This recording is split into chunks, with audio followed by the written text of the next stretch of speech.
Praise the lord. April 24వ తేదీ 2024.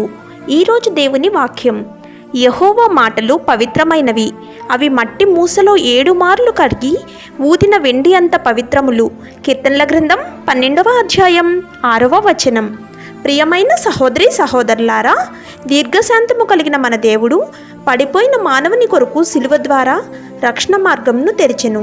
ఆ ద్వారము పాపి అయిన ప్రతి మానవుణ్ణి జీవించి బ్రతికించుటకై ఆహ్వానం పలుకుచున్నది. అది కృప అనే ద్వారము గుండా మనం పొందుకొనగలము.